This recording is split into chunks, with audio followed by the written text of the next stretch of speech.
kaya pick up na bahay po din natin. Ready-made po ito. Kasi din po, two separate rooms na ating design sa harap. Ikakarga po siya ngayon. Ayan po yung pinakaharap niya. Lalagyan po ng sliding window doon, hindi pa nalagay.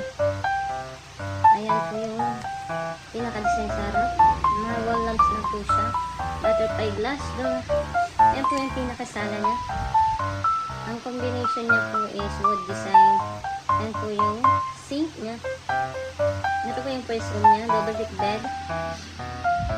May malaki na po siyang cabinet dyan.